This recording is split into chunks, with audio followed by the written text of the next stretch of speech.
This is George Dionne of the Rock is George podcast, and this is a KNAC.com exclusive interview with guitarist CRAIG LOCICERO of the thrash metal act Forbidden. If I knew absolutely nothing about Forbidden, how would you describe the band's music to me? Challenging. Challenging to play, challenging to listen to, not background music.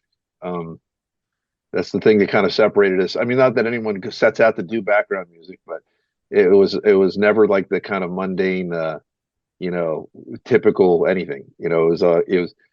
I always tell people the thing that separated Forbidden, besides zigging when everyone zagged, was that obviously we had a singer that was like tremendously talented and could do things that, only a guy like Rob Halford could do, but he could do things more than Rob Halford because he also had a solid death metal voice when he wanted to cut into it. He had more blades in his Swiss Army knife than anybody else. Russ was incredible. So for that reason, I never thought I was going to do this again, because when Russ retired, that was it for me. I was like, okay, I'm not really, he's one of my brothers, so I just didn't see it. Well, in 2012, you guys disbanded what everybody thought was going to be for good, and you're reborn again with a new version of Forbidden. Was it Russ's retirement that you said, nope, not going to do it without Russ? Yeah, that's exactly what it was. I always, Russ and I, we're in this band since the very beginning. We started in 1985, and I was a 15-year-old kid, and he was 22-year-old, like, giant to me, at that point. I wasn't fully grown. I was just really in with the throes of puberty when we started playing together. So it wasn't really a breakup either. It was more like a very slow, fizzling, daunting realization that it ain't gonna happen, man. And to be fair, it was brought on from years of Russ just not taking care of himself, and alcohol consumption was eroding his performances. And because when we first came back in 2008, people were fired up. They were excited. And then they're like, yeah, it was cool, but the singer, wasn't 100%. And that just became kind of obvious over time. But he did absolutely focus and storm in the making of Omega Wave in 2010. He was very focused, and he kept relatively sober the entire time. And we worked in this room, writing a lot of melodies and lyrics, and really, doing something that we used to do back in the old days, but even more centered and more, focused. I use that word, but that's what it was. He did kick ass for that. But I just saw it kind of coming slowly. He said that he wouldn't do Whackin' that later that year. We'd already turned it down a bunch of times and finally said yes. And I was like, dude, if we cancel Whackin', I'm like, what are we doing here? Well, now you have a new vocalist in Norman Skinner from the band Niviane, and he also has another band under his own name. How did you come about discovering Norman? Well, Skinner had played with Forbidden as well as Niviane, as well as Magica in numerous different times. And I always was like, wow, this guy's really good at what he does. It was more power metal for my usual taste, because Forbidden is like, what I tell them, 100% more thrash metal and 90% less power metal. But the guy had pipes and range, and he was always selling it, like in the moment of every time I saw him, I'm like, man, he is so believable. But I never considered him as a singer for Forbidden. But when we did this Bay Area International, it's Cold Day, so I just threw this on. When we did this in Europe, we needed to have someone come in and sing, because all of our singers were located either on tour or in other cities or states. We had Caton from Hyrax down there in LA, and Randy from Lamb of God was on tour. Mark Acevedo was from Death Angel, was on tour. So I needed somebody to come in, and then Chris Kontos, who was one of the three main drummers, alongside of Mark Hernandez, my former drummer in Forbidden, who's Dressed the Dead, and Will Carroll from Death Angel. So, but he suggested we should get Norman. we should really like look into him. He's really good. I'm like, yeah, you know, he is really good. So I asked Norman if he learned a bunch of songs, and fast forward, he did. And he was doing great. He came in and he sang them. He was like a total pro. Didn't even pull out a lyric sheet. You know, I think he might have pulled the one out one time when we threw an extra one at him. But I mean, he was really good. So I was like, oh yeah, that's cool. And then for some crazy reason, I said we should probably go through Off the Edge, which is a forbidden song since it's going to be played out there. And then as soon as we started, I was like, in my head, I'm like, why am I playing this? Not one of us is going to be doing the song on stage, because the caveat with Bay Area International is that nobody plays their own song. So Death Angel had to watch us. Testament would have to watch us. You know, I get to see somebody else play Forbidden. It goes onward and onward. So literally, no one that was in the room playing at the moment was going to do the song. But I continued to play. I didn't stop. And as soon as he started the vocals, my ear, I just went, wow. And people ask, well, did he sound like Russ? I'm like, no, he sounded like Norman, completely convincing and being himself. And I was in shock. I was like, this sounds good. You know, he had the power and he had the syllables rolling. It's not the hardest song on the record, but it's got some syllable trickery, you know. So then the door opens and it's Chris Kontos on the other side of the door with Harold O behind him, just looking in, whoa, you know, and then he closed the door and like, yeah, I mean, it was pretty obvious. And, you know, he got goosebumps and those guys were like, that sounded amazing. But I didn't really accept it. And then you can fast forward to when we got back from Europe. We had to get ready for a Bay Area edition of the thing. We did over 30 songs. And I asked Norman if he wants to sing a few, you know, this time. He can get up on stage and do it with us. And I threw Chalice of Blood at him. I said, yeah, and I want you to do Chalice of Blood with the guys from Warbringer. He said, okay. So I never hear it until the night before the show. And the guys in Warbringer show up for SIR rehearsal in San Francisco, a really famous rehearsal place. And so they go through a couple songs, and it's time to play Chalice of Blood. And Norman's just like over there on his toes. It's kind of like, hey, there you go, you know. Okay, like he's a little more fired up than he was for some of the other stuff. But they go into it, and as soon as he goes into the scream, everyone in the room is just like, and then I felt the eyeballs turning towards me. So that moment was the beginning of like me realizing it really could be done. And then he did it the next night on stage, and it was great. There's video of that. Finally, somebody took the Facebook Live video and put it on YouTube. I don't know how they do it, but they did it. And you can see it yourself. It's like, okay, it's pretty obvious that he was commanding here. But even then, I didn't accept it. And it wasn't until about a month and a half ago now, I got an email from Alcatraz Festival asking if we'd be interested in taking Anthrax's spot at this year's Alcatraz, which is a prime spot on the main stage, and do a 35th anniversary of Forbidden Evil. And they said, paraphrasing, would you be interested in doing it with another singer since Russ is retired and not in great health?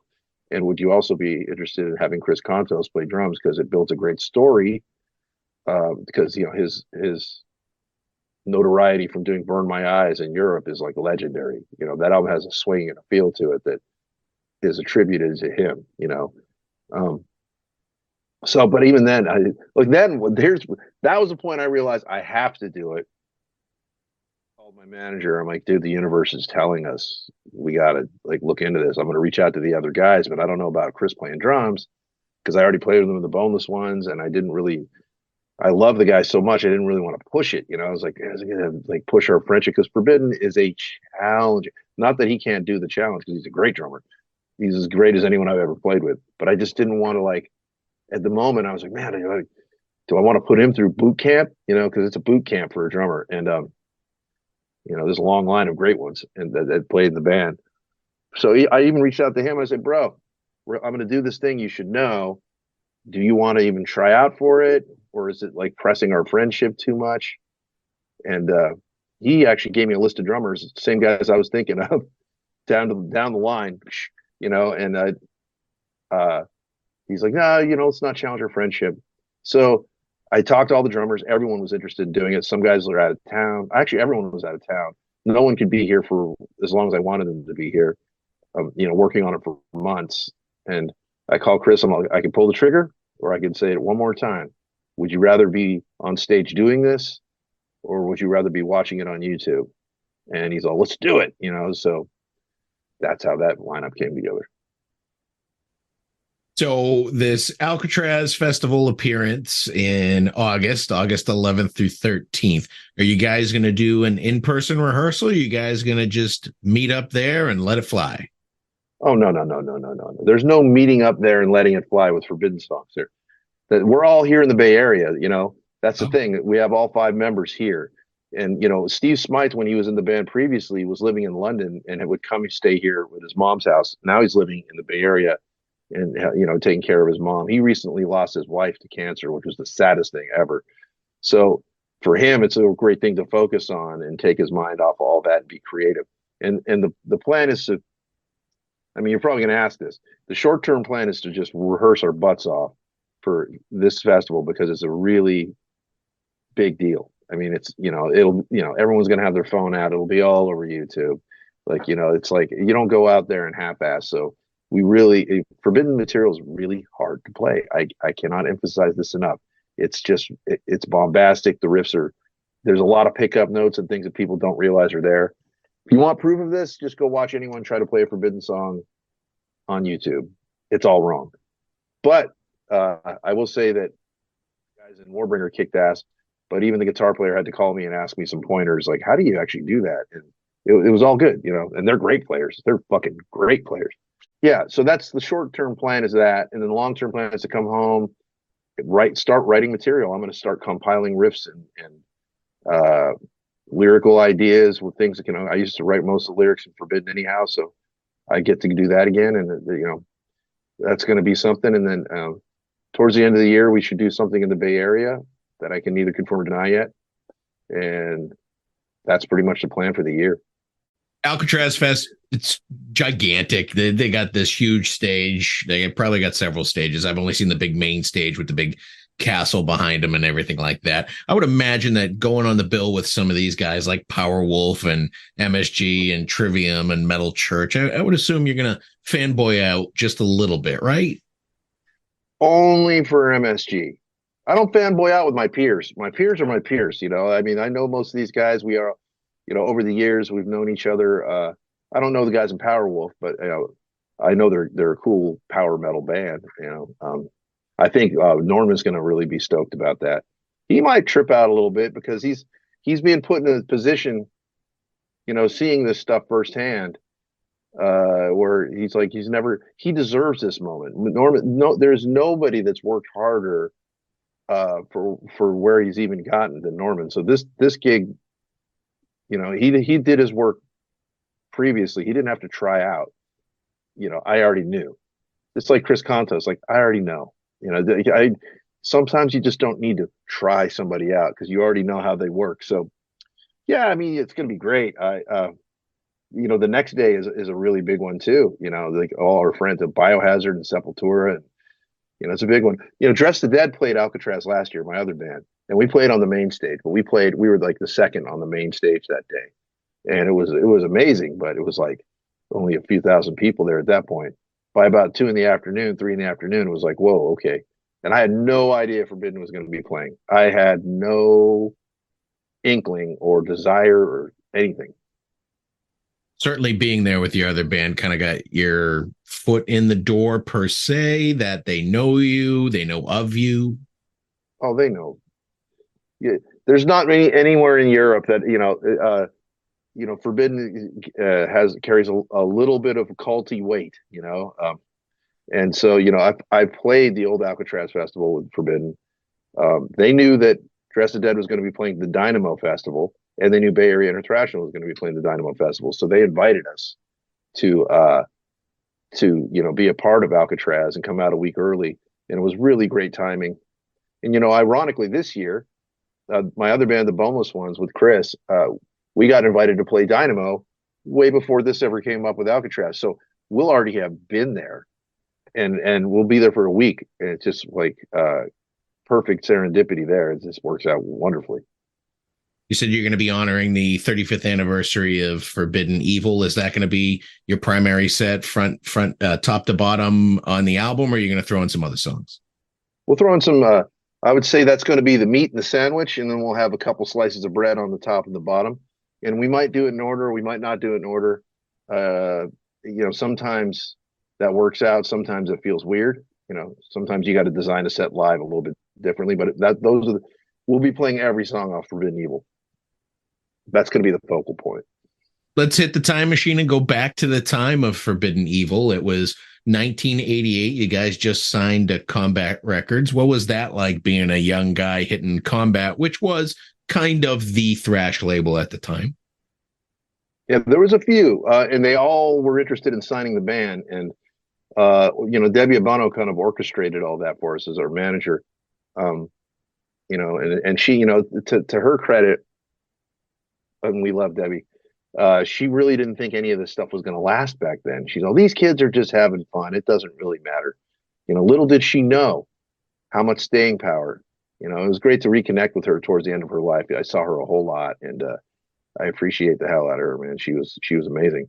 But yeah, I was the youngest guy in the band, so I was, you know, I mean, when we started, it was Russ, myself, Rob Flynn, you know, from Machine Head, and Jim Pittman, a drummer, and John Tegio, the bass player. So I was very young and green. I think John might have been a few months younger than me at the time. But I mean, I was kind of thrown into the deep end.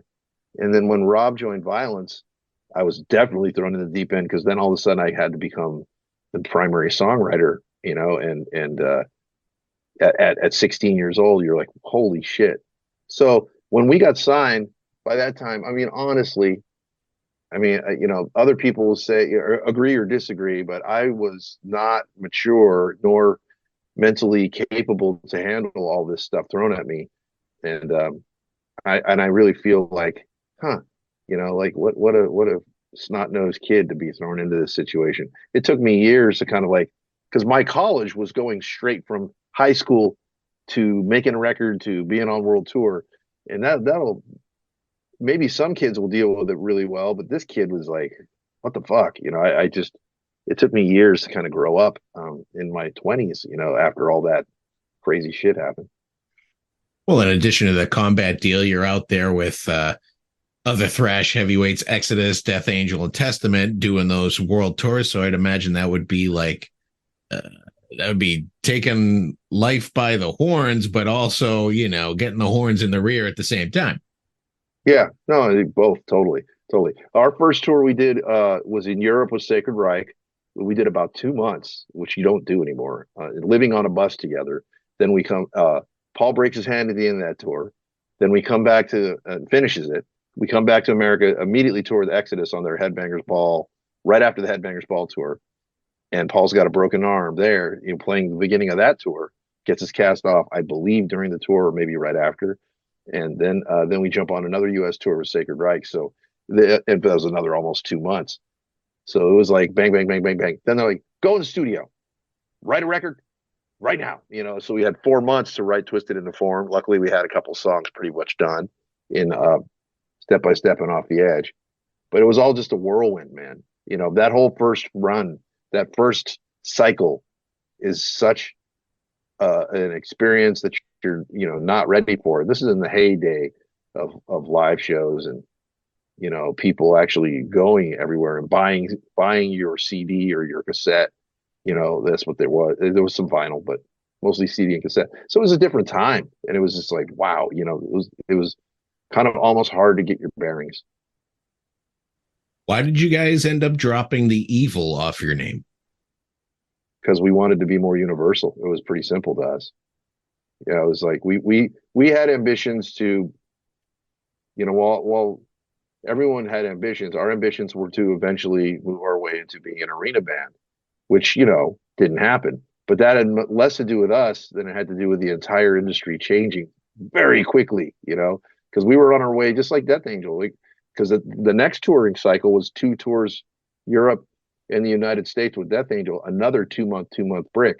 So we were both just exploding at the time, you know, and it was all upwards for both bands. And then they went, they got in that RV accident, and you know, they were supposed to play the Clash of the Titans tour, you know, with what was it, Slayer, Megadeth, Testament, and it was going to be Death Angel.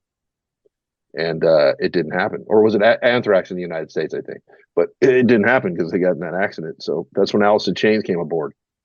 And you could say a lot of things are pointing towards that direction. And that was a great bunch of music that came out in that time.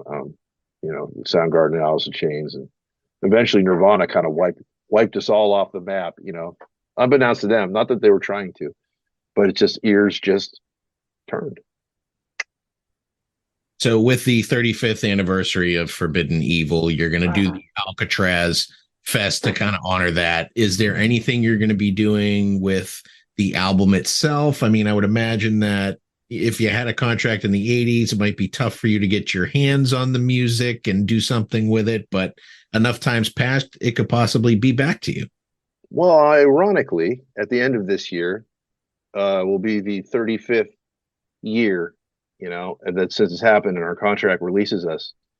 And then, that's business stuff that I don't necessarily like to talk about in these things, but it's either going to be renegotiated or we get our back in our hands fully.